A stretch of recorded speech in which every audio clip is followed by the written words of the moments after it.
Disclaimer. The information and education material contained herein is meant to promote the general understanding and dialogue of GANs processing.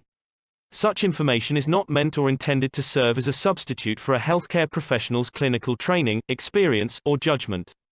For patients and individuals, such information is not to be a substitute for professional medical, therapeutic, or healthcare advice or counseling. For medical issues or concerns, including decisions about medications and other treatments, readers, viewers, listeners should always consult their physician or, in serious cases, seek immediate assistance from emergency personnel. Prescription information, procedures, and use of medical devices information should be undertaken only by properly trained and certified medical personnel. We specifically disclaim any warranties, express or implied, including implied warranties of merchantability or fitness for a particular purpose. Such information is provided, as is, and is believed to be accurate at the time of its publishing, but it is the viewer's job to evaluate the accuracy of any information found in this presentation. Every case presented is of their own experience, applied by themselves for themselves, and it applies to their case only. Every person experiencing health problems should seek professional medical advice and consult their course of treatment with a doctor. The processes of plasma balancing described herein are a natural process which supports the body but does not replace medical advice or therapies one is already subject to.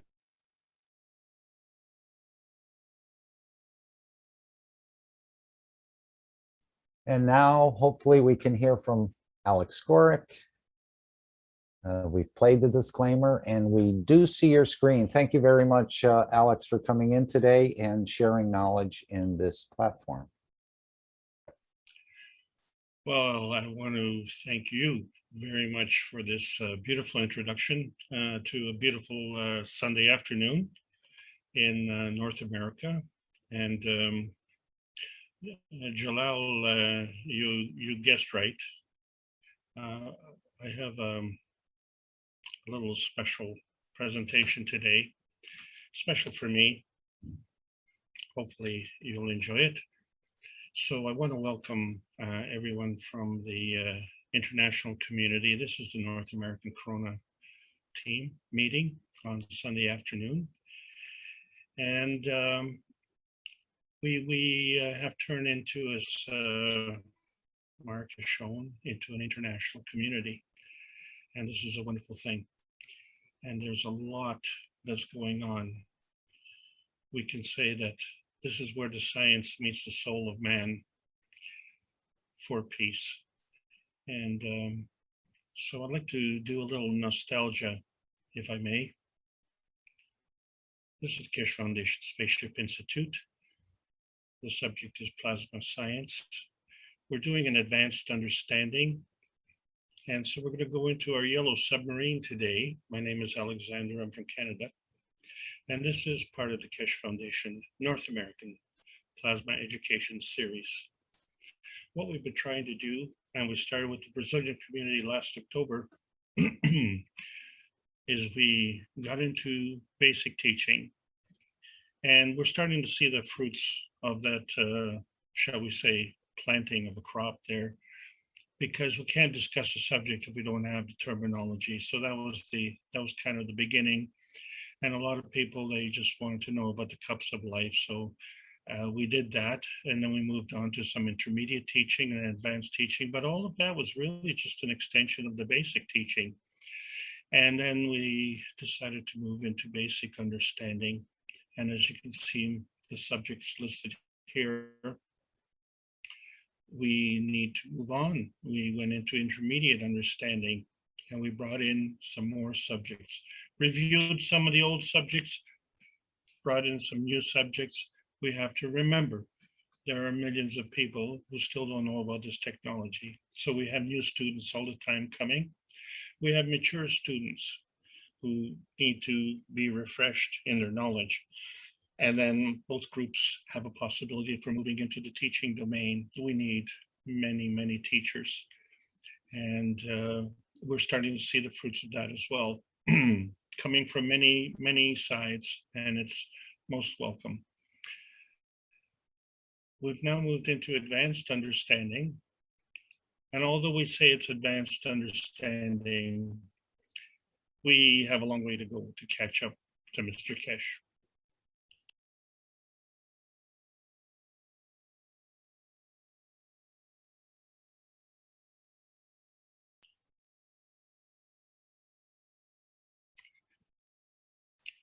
one of the advantages that I have, I guess notwithstanding the age, is that I have context. And so I'd like to share that context with you today. We got into the advanced understanding and completed the stacker unit. This is the precursor for the cup of the universe. We have some subjects to discuss in between. But before we get to that, we'd like to review some history. We need to get into our yellow submarine and find out what's going on. So we're going to go through a review here, because review is always good. Gives us a chance to use our terminology.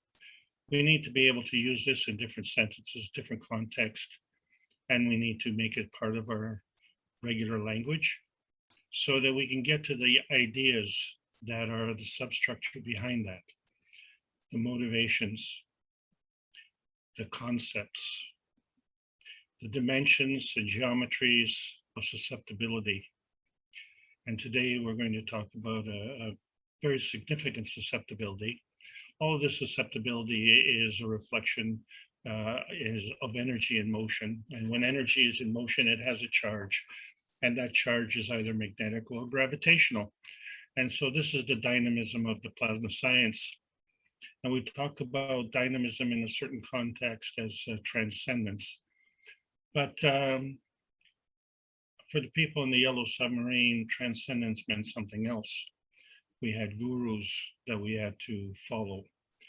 And that was kind of exciting because, especially for the North American crowd, that was foreign. But we have an international community that is actually quite well educated. And the revelation actually for the North American community is this very fact. Unless you're a world traveler, you have no idea what's going on the other side of the world. And frankly, we're missing out an awful lot. And we're still missing out an awful lot. But, there's a word that's called advanced technology. And we don't really know what that means until we run into advanced technology. And this is what Mr. Kesh in book number 1 was trying to put forward, the universal order of creation of matter. And we've discussed that and made it part of our terminology. We got involved with the structure of light. That was book number 2. And we're trying to understand the origin of the universe as it relates to the creation of matter and the structure of light. And this is a really difficult concept because it started to ask questions that we didn't ask. And this is different from allowing the unallowable. There are many questions that we have, but we don't know who to ask. So there are a lot of experts who step forward. And are they really experts when they can't explain the creation of the universe? And so fundamentally and very easily, the universe exists from energy. Energy is a charge in motion, and it's always in motion. And as we can see in the cover of book number 1, we have a plasmatic condition where different field forces come together in a balanced position, which we call a mag graph. And then on the picture on the right, we see that things work in combination. So we have 2 mag graphs with an infinity loop. And infinity loops have a lot of mystique to them, don't they? So this is what we call principal matter. And it comes from the PM ticks, which is energy in motion throughout the universe. And the PM ticks interact. And they interact and they create force fields. And then these force fields create a mag grav, which is a balance condition. And with respect to this, we ask ourselves the question, what is your point of view with respect to this? And the reason we asked this is because we didn't know we had another point of view. We didn't know that we had turned our backs on the source of our origin, because the source of our presence was the only thing that mattered. And then we find there's a lot of things that matter. And it's kind of interesting. When I was a teenager, we were talking about seniors. And in our lingo, anyone over 30 was a senior. And so kind of life was divided into under 30 and over 30. You have to understand, when we were teenagers, we were really smart. Just let's review plasma science. It is magnetical forces of attraction and repulsion. So as we go through life, we ask ourselves, what are we attracted to and what are we repelled from? And how does that relate to science? Well, science is fundamental in terms of its attraction and repulsion characteristics, but we have to understand that there is always that basis. There is always that foundation. So we take that for granted, you see, because the magnetical gravitational forces are the residue beyond the amalgamation of forces of the attraction and repulsion. The balance of the attraction and repulsion creates a mag-grav. It is from that creates a plasma field.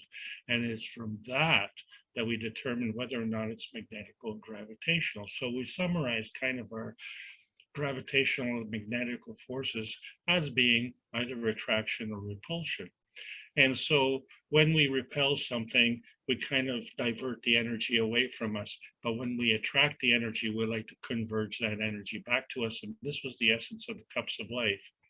The beauty of the cups of life, I don't think has been thoroughly understood. But now, thanks to propaganda, I guess, thanks to the suppression of information, I'm not making commentary on that. It's a fact of life. After 20 months, we're still talking about this.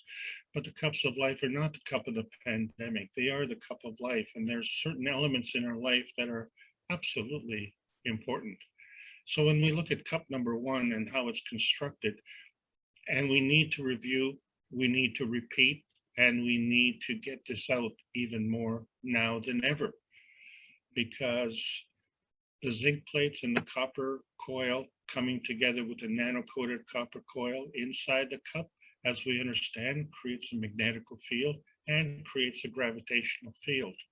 And this cup is a cup of life, and it's very important because of the things that it does. When we look inside scientifically, we like to answer the questions, what is going on? And we find that we brought these components in, and by simply adding some salinated water, we created GANs. And this GANs in this particular cup was zinc and copper GANs. And then we understood that there are interactions of fields. These are fields, and when they interact, they create another. When two forces come together, they create another. In this case, it's CO2 GANs. And then we have a basis, a foundation of a star formation. And so we have a film, an oily film on the top of the water, which we know is now amino acid. And the amino acid has a star formation construction of its own. And in the plasma science, when you create one, you create the other. And the other in this case is water. And we know that water is the universal solvent on this planet. And it is a solvent and it is universal. And life is possible as a result of that. So we enter with another GANs, and that is the calcium CaCO3 GANs.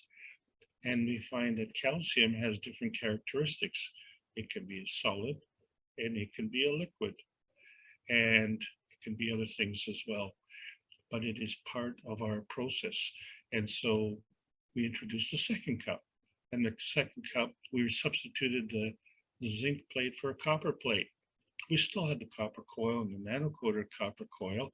And so within the second cup, we did develop a magnetical field and then, of course, a gravitational field. But when we look at the two cups together, there's a difference. One is emotional, one is physical. Both have the same interaction, and both create a magnetical field. But if we're using them for the pandemic, let's keep them at least a meter apart, you see, because as these fields get stronger, in other words, now that we bring a mag-grav condition by bringing in a gravitational field, the energies within these cups do not see the glass perimeter. And so let's keep these cups apart, about a meter apart, and we'll use them for the purpose that it's intended. And let's say in the case, it could be just to eradicate a virus. So the viruses are energy packs, and they work with basis of plasma science. Seem to understand it. I don't know what school they went to, but what we're trying to do is deplete the energy from the virus or convert the energy into food. And once we do that, and we have the scientific documentation to show that, and we've also disclosed that, so we're not keeping any secrets there. And why would we? Because when we put the cups of man together, they represent us. We are emotional, we are physical. We take and we give energy. And the combination of that, we create a magnetical field. And when we create that, we also create a gravitational field. So this is the essence of our physicality, involves both physical and the emotional aspect of it. But we have a governor. The soul is the governor. And so what does it govern and what does it take into account? Well, so we had two more cups that we brought in, and we see that it governs our relationship with the earth. Well, the interaction with our relationship with the earth is what we call the inertia. But the inertia is not just on earth, it's an inertia, is an interaction with the environment. So if we change the environment, and then we'll also change the interaction. But in our case here on earth, it happens to be involved with copper. And so the cup of inertia, we introduced a nano-coated copper coil, a second nano-coated copper coil, and a nano-coated copper plate, slightly different from the other cups. And then we still created the magnetic field and the gravitational field. So we are starting to see a pattern and how we do things. So we just have to put things in context. And we changed one of the other contexts was the cup of the earth, where we now introduced a nano-coated iron coil. And so again, we had a magnetical field and a gravitational field. And we find that this is how the 5-cup stacker system came together.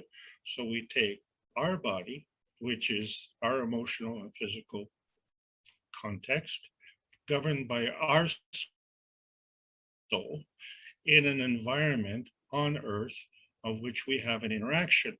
And so we introduced cups of life in a stacker system. And what we're doing is we are actually manipulating energy in motion, which comes from the PM ticks, which are energy in motion all over the place. They come in units, in packs, and they come in all different directions. And so we call that divergence. And when they come together, especially when they're complementary, what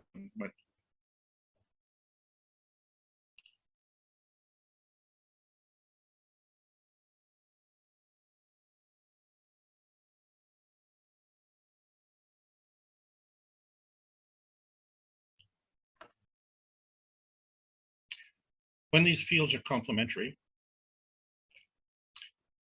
they interact and they converge into a plasma condition. And we have the antimatter, which is the principal matter. And we have matter, which is the product of the convergence. And we have the transition matter, which was called the dark matter. And the balance of these three create a maggrav. So a maggrav is not just magnetical gravitational, but it has a force field to deal with. And then this force field interacts with whatever is in the environment. We call that inertia. That's the force field interaction. And then it manifests into whatever we want to manifest. So in this case, we manifested into ourselves, didn't we? And we converged. And the reason we converge it is because, first of all, our point of view is from a soul basis, not from the earth basis. And so our view is from the dynamic plasma state. And that is the highest energy level. And then we want to get to the lowest energy level.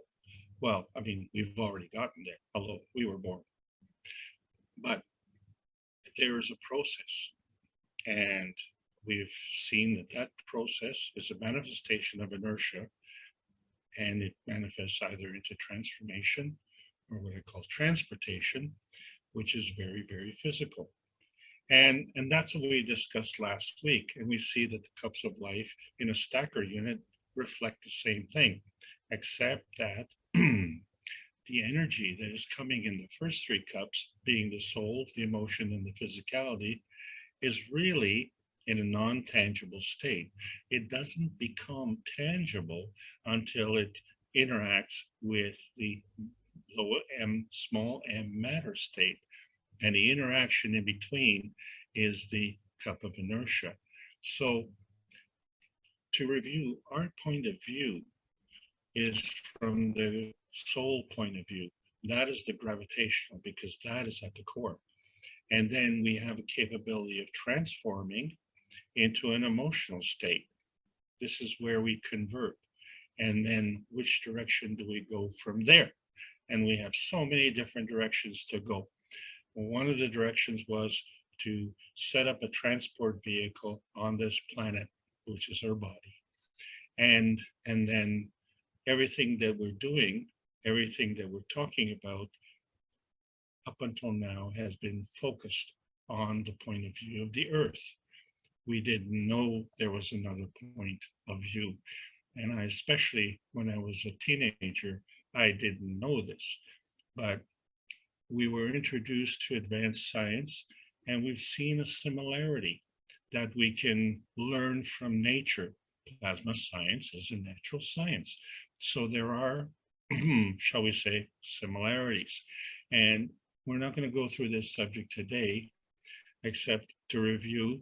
We did talk about amino acids that are set up in a star formation. And then we did talk about last week about our hemoglobin, which is also set up in a star formation. But there's a significance with the hemoglobin. We found that this is kind of the boundary with respect to Earth. It's the boundary between our anchorage on Earth and our departure from Earth. And so this becomes a very key point. And fortunately, as solid as iron is, we get a chance to move around. So we are not talking about the physical iron as we've seen on the periodic table of elements. We're talking about plasmatic iron. And we see the manifestation of these fields that come from an interaction, a progression, a destination, which is our physicality, from an origin, which is our amino acid creation. And it is from the creation of the amino acid that we bring in the DNA RNA combination. And so we find that these are interacting fields, and as they interact, they have an infinity loop. And it is from there that we have the codes that allow us to work with the earth. And the earth is also following its own codes.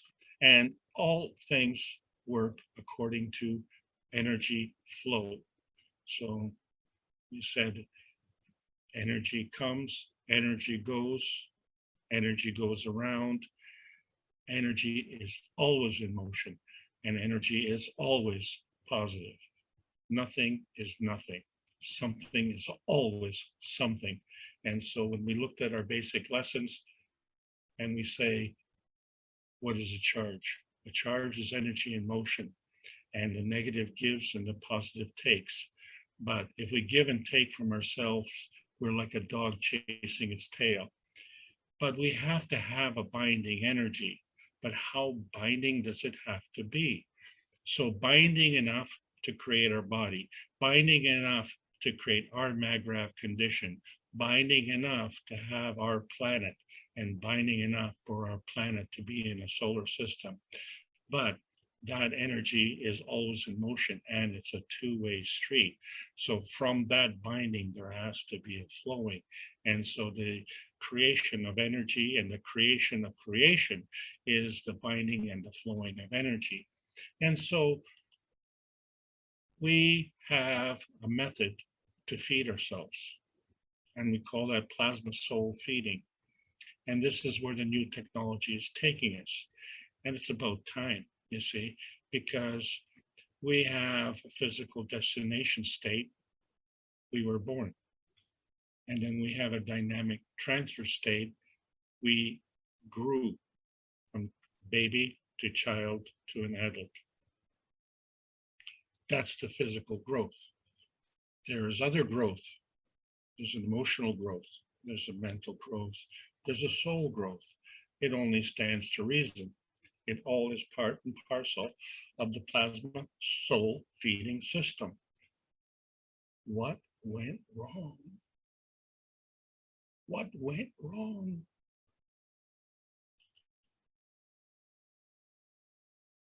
Someone somewhere decided to excommunicate. In religious terms, excommunication means to be cast out of the church. And since the church is the house of God and the universe was created by God, the question comes, how can anybody be excommunicated? And who does the excommunicating? And the answer to this question is the beginning to the hole in the dike. Because when we look at quantum physics and we talk about the participant-observer relationship, we discover that the observer affects the experiment. So the observer is a participant. So you cannot extricate yourself from the scientific experiment to be an observer any more than you can excommunicate yourself from the universe. This is our little tiny red dot. And that is a little tiny red dot is because we're in quarantine. And it's because of this kind of thinking, which is actually a perversion. And this perversion I've drawn here as a pill.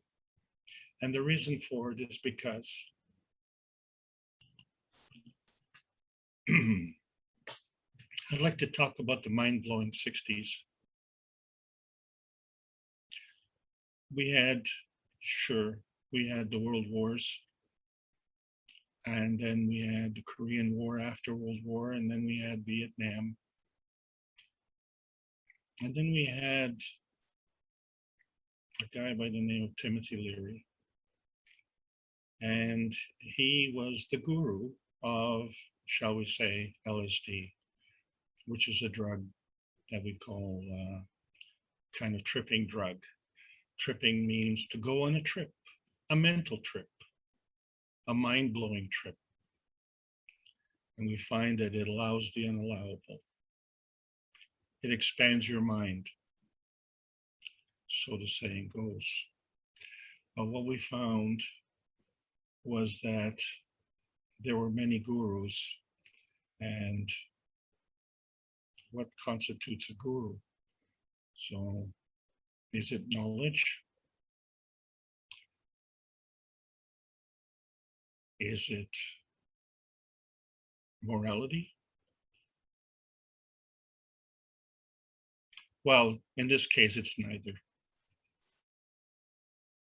You see, when we had a confrontation, which I didn't realize as a teenager, is that the construct of this universe is the soul version.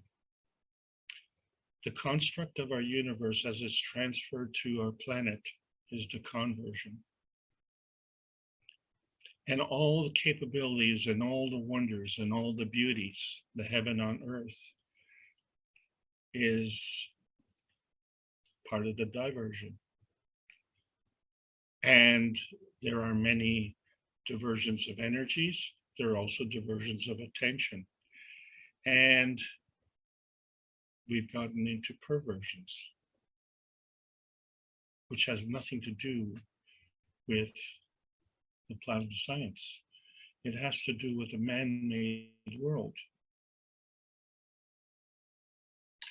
This man-made world has decided to disconnect itself in such a fashion where it is deceptive. It creates a condition, but it's a false condition. And in the past, with the old technology, the alteration of this condition was done physically and through war.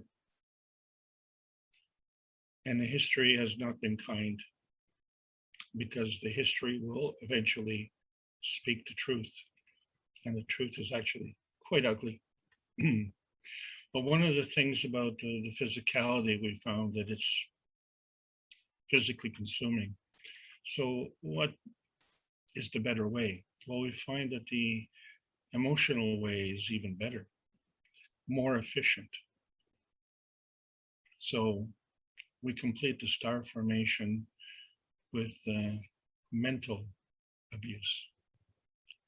And it's very effective, except for one thing. It's disconnected from the origin. What am I talking about? We've entered a disruption state. So our soul and our existence is represented through conversion. Our variety, our beauty is through the diversion. Someone has decided to create a falsehood, a perversion, for whatever reason. And it is confounding to understand this type of logic because it's disruptive. And so there is a aura that goes along with the disruptive state. Many of us find it very attractive. So when we did our spaceship summary, we had to find out what is the difference between the physical and the, shall we say, the tangible and the non-tangible. And so we found that there's different constructions of spaceships. Well, if there's different constructions of spaceships, then there must be a different truth. There must be a different history. There must be a different truth in the history. And there is. And it's a product of the perversion. And it is kind of ironic that it looks like a pill. So where am I going with this?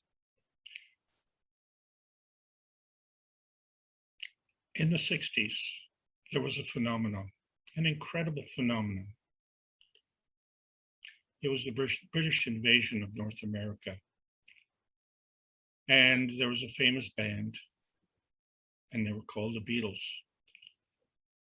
And for those of you who weren't around at that time, it is impossible for me to convey what it means. It is impossible because it is illogical. It is emotional hysteria at its, like, I have never seen it before until this week. But this is inexplainable. It is so bad that when the Beatles came to Toronto, the police were complaining about the smell of urine on the concrete. It was incredible. Something happened. The radio stations were creating music charts. The Beatles were in, I think, the top 5, dominated the charts. They had many songs. Some of you are familiar with the song Yellow Submarine. Another song, Give Peace a Chance. There was a major event in Toronto, a peace event.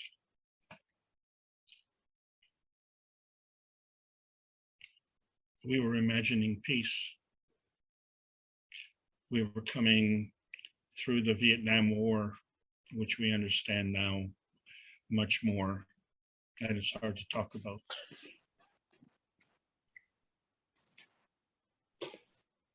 But we were confused with what transcendence meant, because there were a lot of gurus. And so we tried to, well, I say we, I was just an observer. I didn't realize how close I was to a massive historical event. This was at the Royal York Hotel in Toronto, and they were doing the peace event there. This whole movement through this whole generation involved music. And as I said, I've never seen this before. And for those of you who didn't live through it, you missed one hell of an experience. Myrnas, can you close your mic, please? Thank you.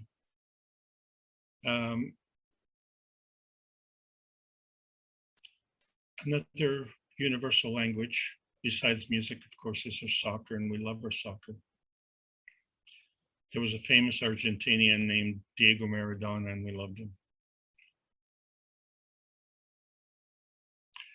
There's another famous Argentinian, and he just arrived in France. And France has gone into Messi mania. So if you want to understand what's been going on back in the mid-60s, look at what's going on in France. It's amazing. You can just see how hungry the French people are there for some happiness, even though Oedipus Rex couldn't deliver it. But Paris Saint-Germain will hopefully bring happiness to the French community because we love our games. I want to indulge myself into a game.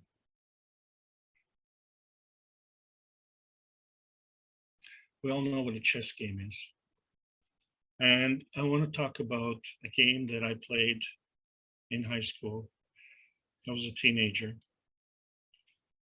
and I was in the chess club. Please indulge me.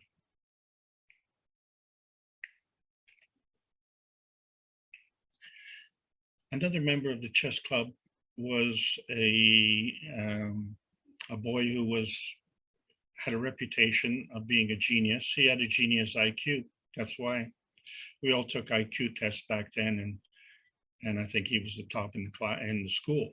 You know, we had 2,600 people, and he ended up in the chess club. And of course, the whole purpose of the chess club is for all of us to learn, isn't it? And that's why we join these classes. And so it's a friendly environment to relearn, get to exchange ideas. And he was an excellent chess player, and I was upping my game. And so I got a chance to play against him, and I thought this would be kind of cool. And of course, I would really have to bring my A game, which was not that great, but whatever it was, that's what I had. I came to the dance with what I had. And so it was kind of interesting. And I outsmarted myself. I was learning how to think ahead.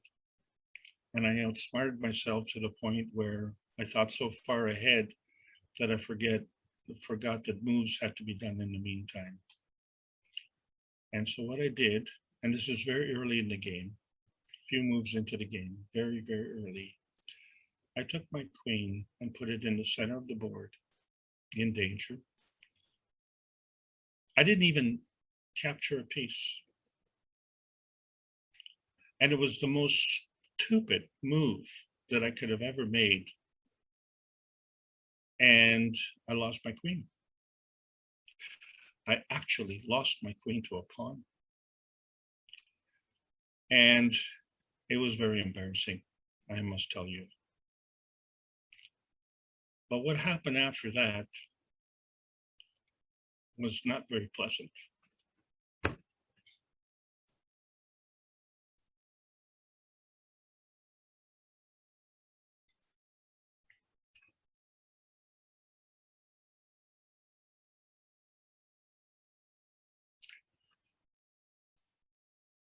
my move was announced to the club. All the games stopped and said, hey, everybody, Alex just made the stupidest move in the history of chess. You got to come and look at this. So all the games in the room stopped and they all came to look. And this was, should I say embarrassing? Yeah, it was very embarrassing. But now it was being rubbed in.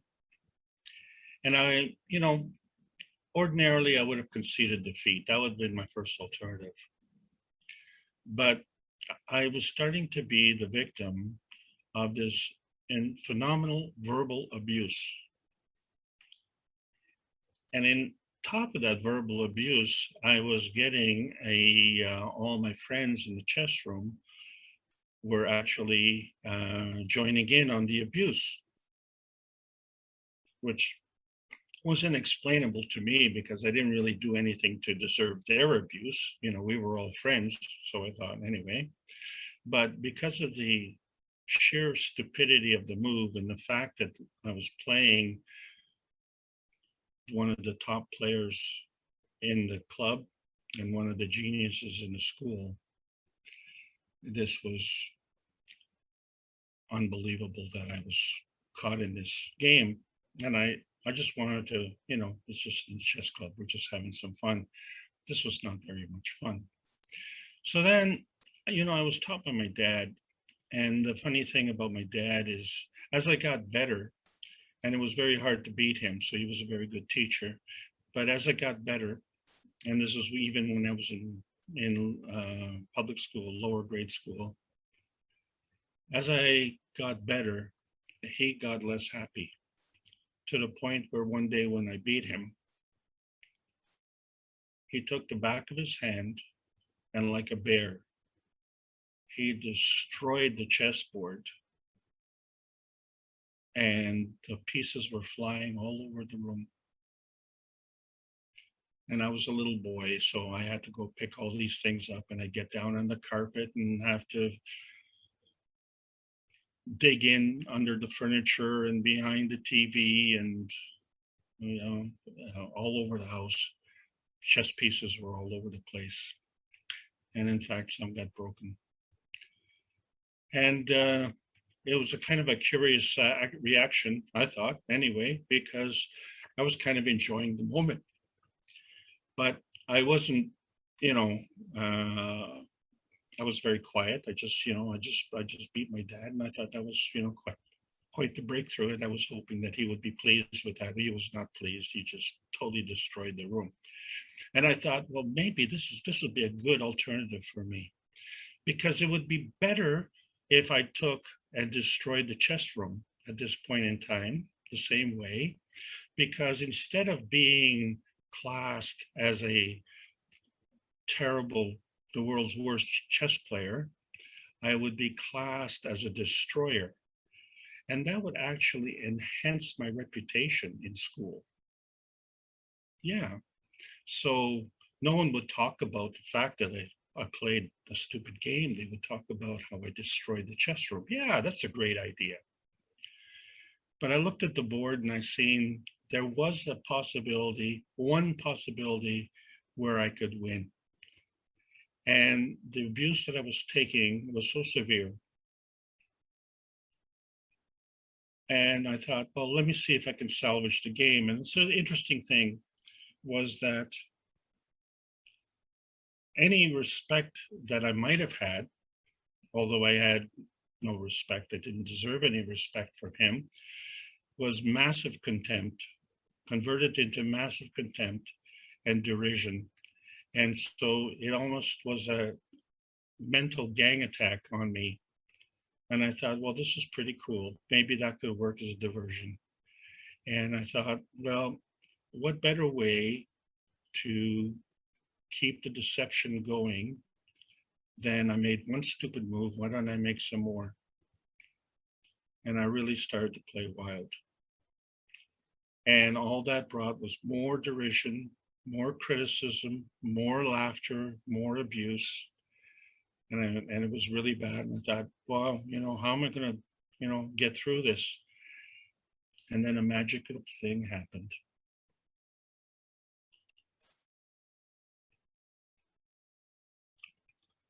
He was so preoccupied with his, shall we say, brilliance. He failed to see the move, and there was only one move. And this was alternative 4, checkmate. And this is the game I think about every time Mr. Kesh says checkmate. But not because I'm proud of what I did. You see, because after the game, he didn't destroy the chess room. He just left. And of course, my friends who now, really weren't my friends, there was silence in the room. So we packed up all the chessboards and went home and came back to class the next day. And Buddy wasn't there. He didn't show up for a week. And then a week later, our homeroom teacher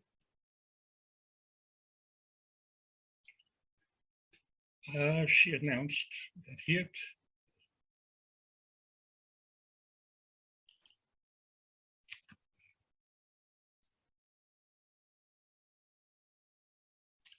and this was a shock.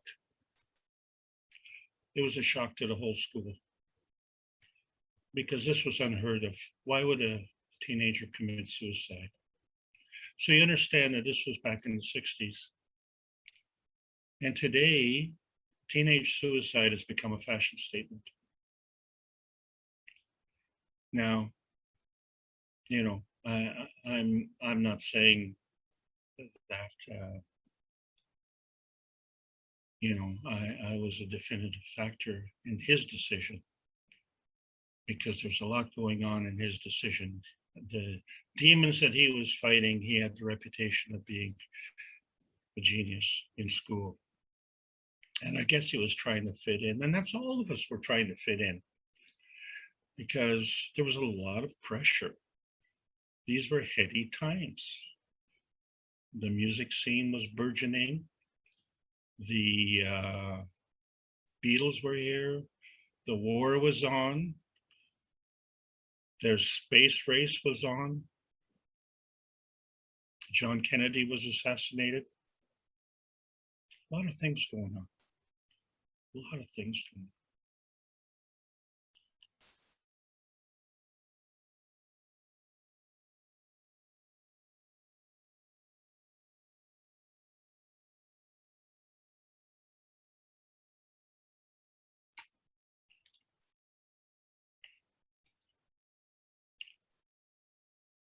Thank you for letting me indulge this. There's something that is more powerful, and that's the plasma science. You see, plasma is a kind of energy, and it transcends, and it affects beyond the indomitable spirit. See, the plasma is interacting with everything, not just what we have here on Earth. It, in fact, interacts with our past and our present. And so, although I'm talking about history, this history is very, very prevalent today. Nothing much has changed, actually. But a seed was been planted. We understand, and we need to understand the ethics, the ethos of the universe, because there were a lot of things that were stopping us. We didn't know they were stopping us, you see, because they were playing mind games. Well, the problem with the mind games is that they involve the emotion and the physicality. They don't involve the soul, you see, because the soul knows the truth. And that's the point. When the soul knows the truth, then you find that the plasma science revolves around the morality, compassion, and courage, and these are the essences of creation. And we all have to decide what is it that we're creating. And so we try in our various ways and means to do that. And now we have the Universal Body Enhancement Spaceship Unit, which is part of the plasma science. And it involves plasma conversion, which is the restoration of the emotional and physical vitality. And why do we need that? Because, you see, we still live in a yellow submarine. Yes, a yellow submarine, a yellow submarine. The words are not available on every copy. It's a yellow submarine in the Sea of Green. Where is the Sea of Green? The Sea of Green is in the visible spectrum. It's in the visible spectrum. As we try and combine the scientific and spiritual schools together, we find that we're still dealing in the realm of physicality. This is not where the advanced science is. We have to understand that we're going into uncharted waters. And for a lot of us, this could be a traumatic experience. For a lot of us, we feel like Christopher Columbus. We've discovered something new. The science has been around for years and years and years. Many stories in the past, many examples, without even having specific references.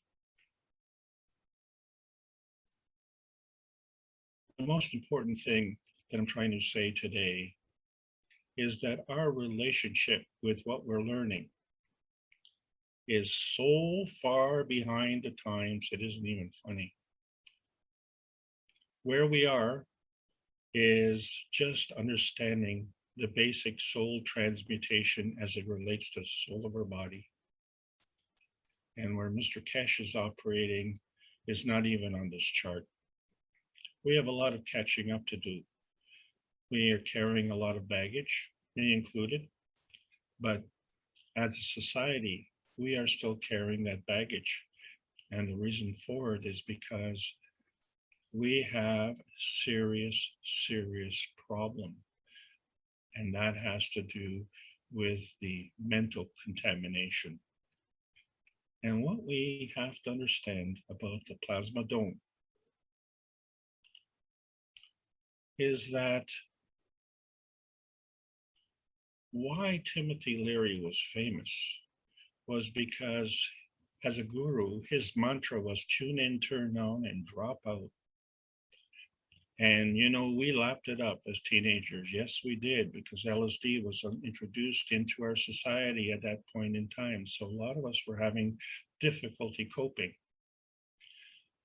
And in my school, I think I would be safe in saying that about 80% of the kids were on drugs. And I know that in our society today, that number is even higher. It's actually a major problem.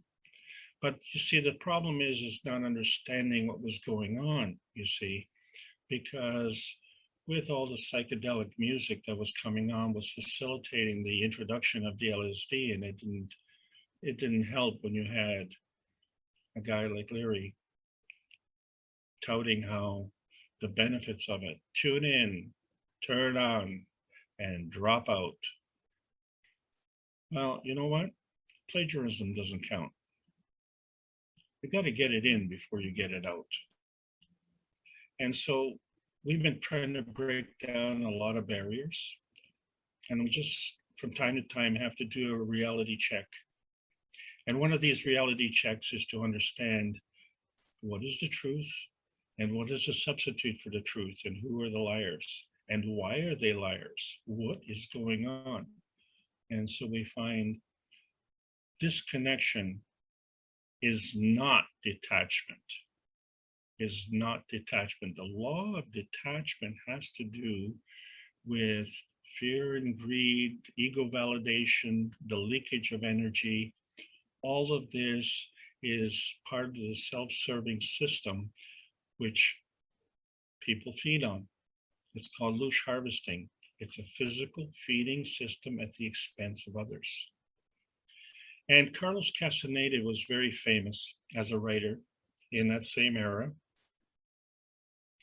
And the reason he was famous was because he was promoting the use of drugs.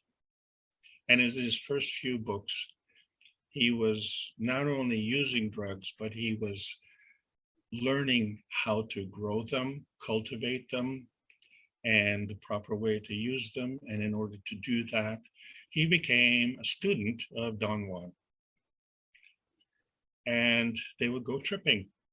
So this was the rage. You know, it went really well together with psychedelic music. And the thing about it was that Carlos Castaneda was extremely famous.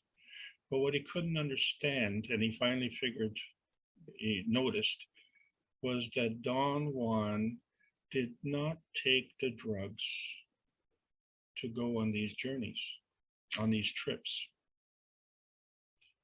And that Castaneda would have many times bad trips. And the reason for these bad trips was because what the drugs did, it allowed the unallowable. You see, our hormones enhance or suppress. That's how they work. And so what the drugs do is they upset that balance. And so Castaneda would have many bad trips with the gonna getchas. And when you encounter the gonna getchas, it's horrifying. And when you're exposed, vulnerable like that, and you have no one to fall back on except yourself, you're the last man standing, it can be extremely intimidating. But Don Juan didn't take these drugs, and Carlos Castaneda asked him, why did you want that? Why are you not taking the drugs to go on these trips? And he says, well, I don't need to. But Carlos Castaneda wanted to learn how to use the drugs, and Don Juan agreed to teach him. And he says, well, why are you teaching me how to use these drugs? And the answer was because you asked me to teach you. Well, yeah, but I wanted to go on a trip. Oh, well, you never asked me that. The only reason you wanted the drugs was to learn how to use the drugs. But if you want to go on a trip, then let's go on a trip. And at that point in time, he got a revelation. And at that point in time, his popularity crashed, totally crashed. And interestingly enough, when he stopped using the drugs, a new audience started to read his books. And the turning point was The Eagle's Gift, where I'm already given to the power that rules my fate. I have no thoughts, so that I may see, detached and at ease, to soar past the eagle and be free. And with that, he had an opportunity to meet Timothy Leary. And he confirmed exactly what I told you. He's a plagiarist, a charlatan.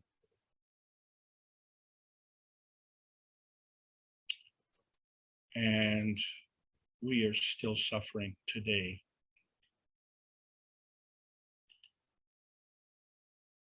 Let me give you some soul food.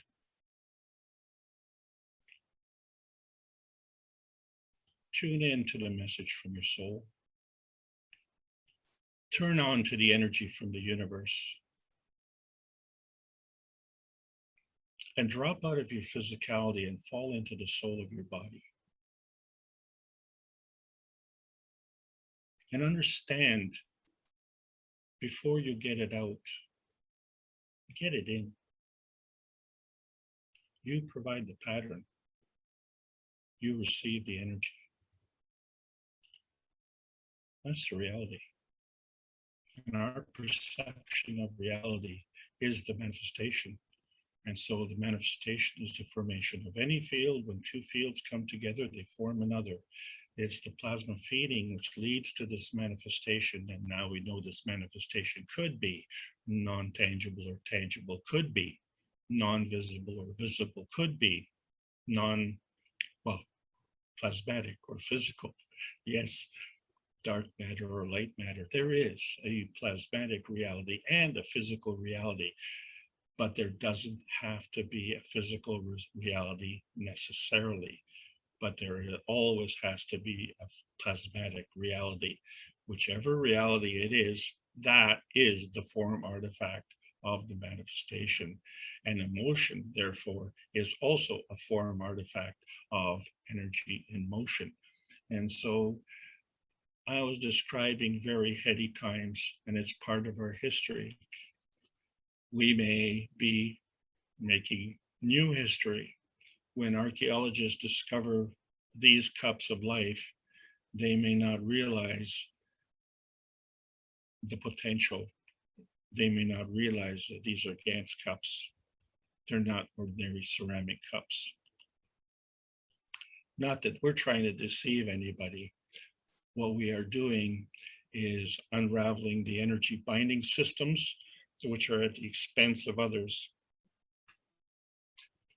The thousands of American Idols, the thousands of youth who've been deceived, double-crossed, and have their vitality stolen by deceivers. See, the universe doesn't work that way. The universe is bountiful. The universe is benevolent. Energy comes, energy goes, as much as you want, whenever you need it. And so we find that we just need to rise up, elevate. And it's not just elevate into the sea of green. We've got a long way to go, but it doesn't take a long time to get there. When we look at the star formation of the soul food, understand, tune in, turn on, drop out, and receive the energy. You provide the pattern, you get the energy.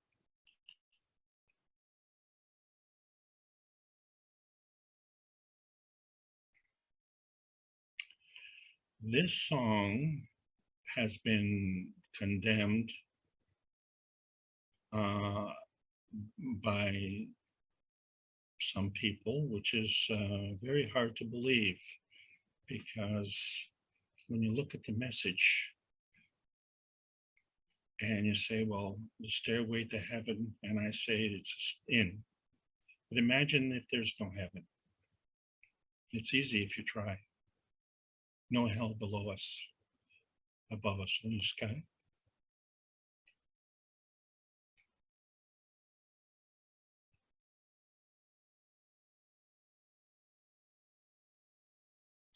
Imagine all the people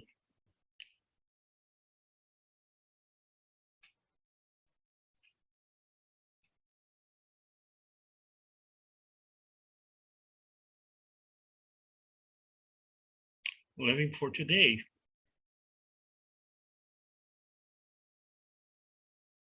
That stadium in France was jam-packed. Jam-packed. Messi didn't even touch the soccer ball. It was jam-packed, and we're still under a pandemic. Imagine there's no countries. It isn't hard to do. Nothing to kill or die for, and no religion too. Imagine all the people living life in peace. Imagine no possessions. I wonder if you can. No need for greed or hunger, a brotherhood of man. Imagine all the people sharing all the world.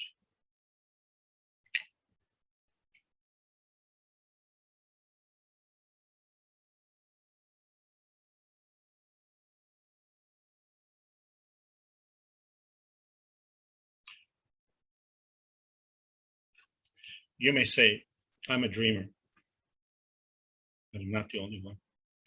I hope someday you'll join us and the world will live as one. Author.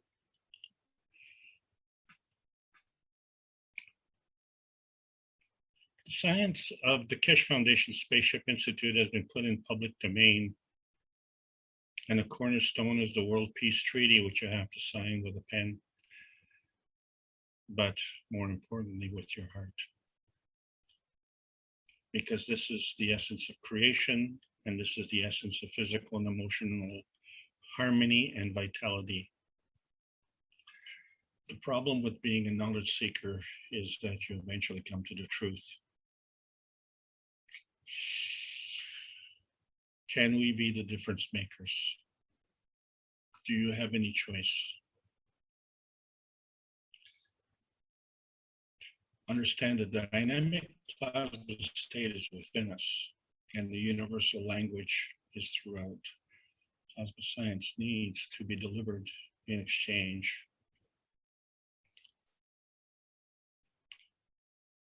for peace on earth. Thank you, John Lennon.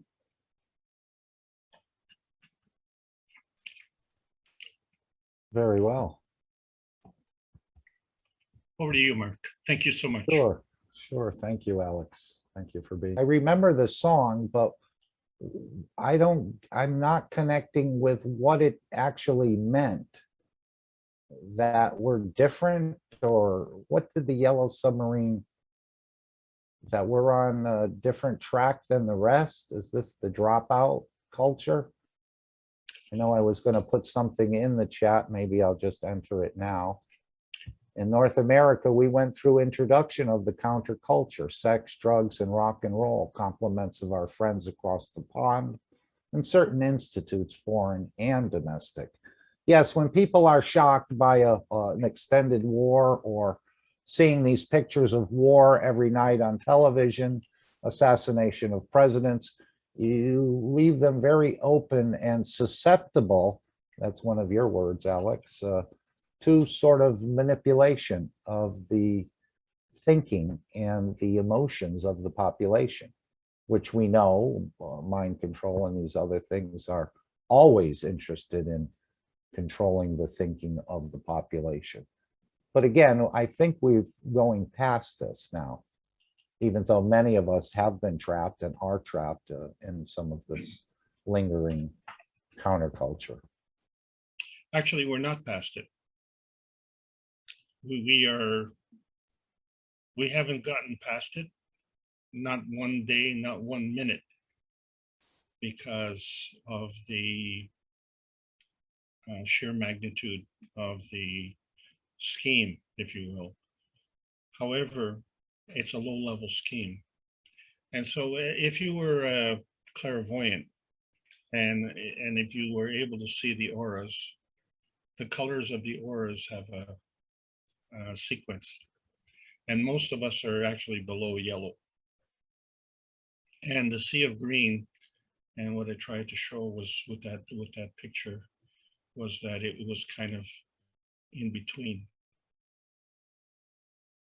But in between what?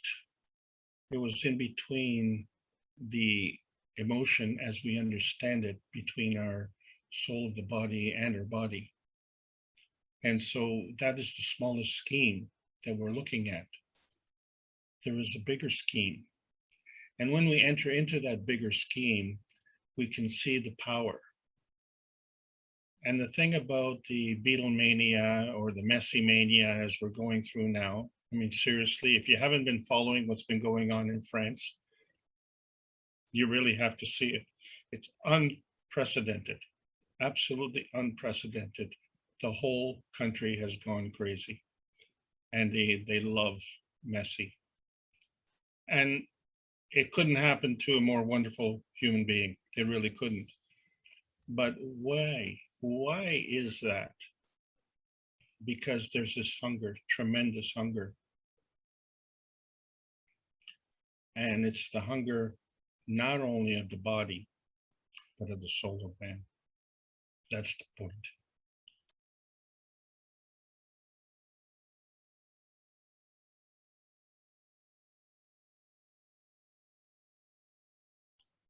I think, Mark, Yes. sorry. Yes, no, I've been reading on the internet some things. Maybe if I could just go one step further. So we talked about the tangibility and the non-tangibility, the visibility. So these colors are all part of the visible spectrum, and they're all representative part of our physicality. They're also representative of our physical science. And in fact, our spiritual science as well is based on that. So the point really is, you know, do you have to go into a church to be a religious man? But if you go into outer space and there are no churches, does that mean you're not, you don't believe in God? So there are actually people who can't imagine this. And this is one of the reasons that this is such a persecution, you see, because we've come to the tipping point. If we cross this line and understand the soul transmutation, the transcendence is literally from our physicality to the soul of our body. There is another transcendent transformation into the soul of the man. It's an entirely separate dimension. What we are now able to do is to amalgamate the two into one, which was the original intention. When that happens, not only is that disconnect going to be, in many cases, reconnected, but those that disconnect will be so far removed that they will be totally oblivious to what's going on. It would be as if, and you walk through the park and you walk by a stone and you say, geez, I wonder if that stone knows that I walked by them. And they won't, because they're totally disconnected. So what we're doing is reconnecting, because you see, when it comes down to the truth, the soul never lies, because the soul abides by the laws of the universe. It's when man insists on abiding by the laws of man that we run into trouble. And there's no reason for us to run into trouble. There is no reason. You cannot argue it logically. So we have various alternatives. But alternative 4 is the reason that we're here, to clean up this planet. You know, I'm not very good at cleaning up, but this is the task ahead. I'm going to have to learn, but we're all going to have to learn. And the first thing we have to learn is to clean up our own house, and then take care of business there, take care of our family, take care of our community, and take care of our country, and take care of this planet, and go from there. And to understand that this is the proper course for the soul transmutation. And why is that? Because when you look at the result that we have is that tiny little red dot in the universe. And the result that the universe has is the vast expanse. Really, this little tiny red dot is going to dictate? I don't think so. I think the universal community is waiting for us to grow up. And we now have the technology to do that. Patricia put in the chat, I guess I'm a dreamer too, Alex. The universe will give us the ability to make our dreams come true. I once saw a plaque that said, "Follow your dreams. They know where they're going." That's why you have to open up. You can't tell the universe to shut up.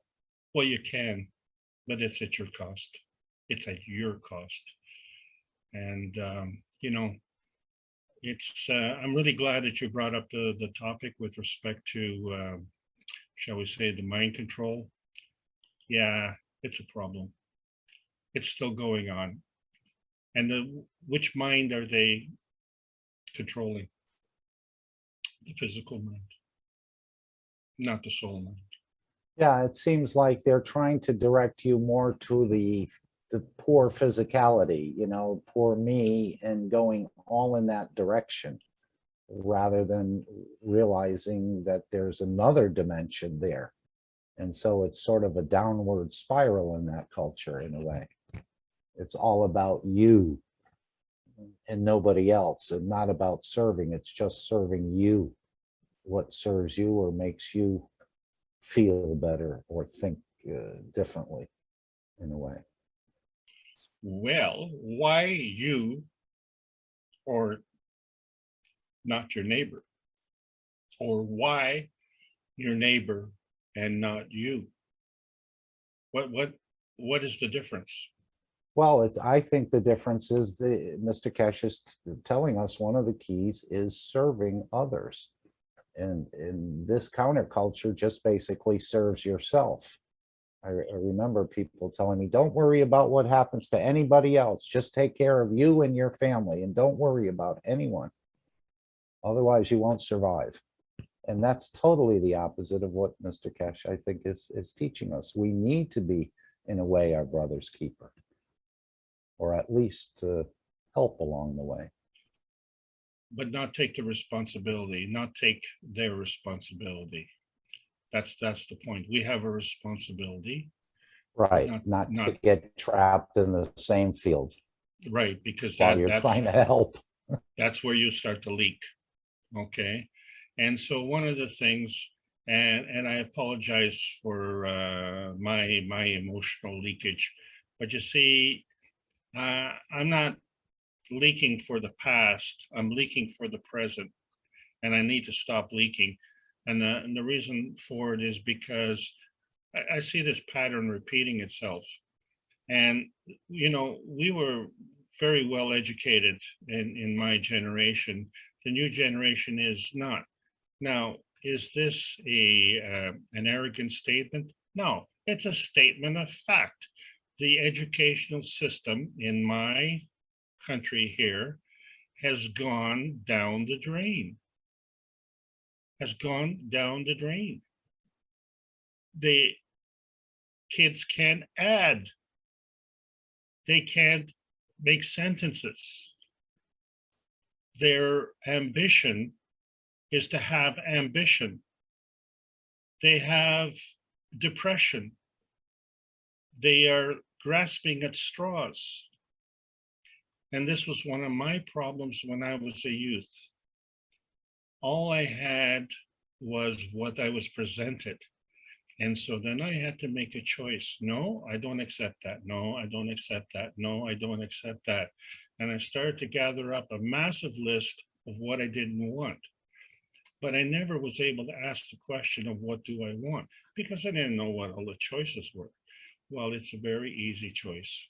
Very, very easy choice. You just look at the way the universe is functioning with peace and harmony and bounty for everybody. And like, so once I found that that was possible, then I said, okay, well, let's do it that way. So one of the benefits right off the bat that I had was that the cancer in my family was gone in about 8 weeks. And, you know, you understand that I was given 6 months to live when I was 35 years old. So, you know, someone is lying and it's not me. And all of these things, you know, if we're looking for verification and validation, always, like I say, why is not the question? Why is the answer? Why is that? Why is the situation the way it is? And who's making it that way? And if you try and apply logic to the situation, misery, pain, and suffering is not a logical goal. It is illogical. So who's driving the boat? So not only do we have to mellow out and get back into the balance, the green is the balance point, okay? But it's the balance point in our physicality. What is the substructure? And this is where the plasma science comes in. It is the missing link. And why is it the missing link? Why is it the missing link? You know why? Because it's classified.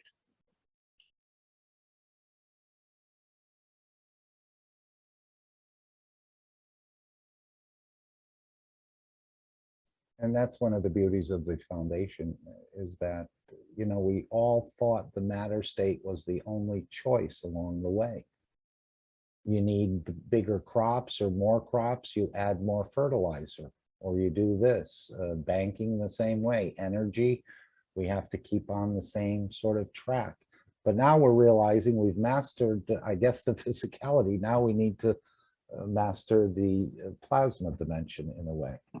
So this is part of the beauty of the foundation, is to open others' knowledges to think out of the matter state and more into the field state, because that's the reality as opposed to what we see with our eyes as a reality, at least in my very weak understanding. That there's other dimensions that we can actually move in and work with. And this is what's been kept from the man and his soul. It's been hidden, as Mr. Keshe said, to look at the creator as something to fear, when the creator is right in you and you can work with the creator and trust the two souls can work together. So there's a whole new thing that's being opened up on this planet that a lot of people don't want to see opened up, but regardless, it will be opened up. It won't be stopped at this point. Would anyone like to make a statement or add a comment? Something you feel you need to say at this point?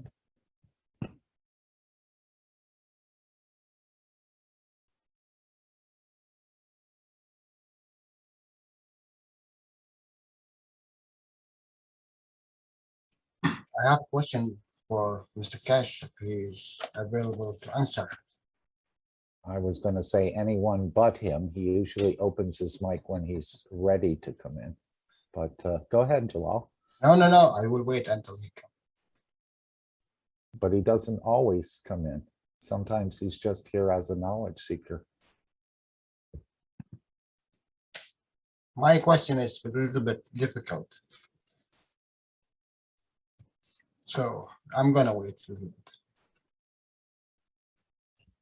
I had a question too that I wrote down in the hiding, this universal community, hiding in the clothes of the man.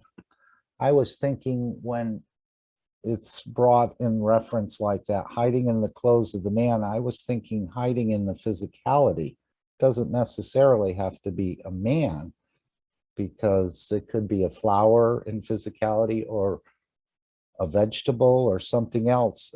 He said they're hiding in the clothes of the man, but too shy to show themselves. And we won't see them as food. We won't eat them. So I don't know anybody who really wants to eat another human being per se, maybe emotionally, but not physically. But why wouldn't we see them? We won't see them as food.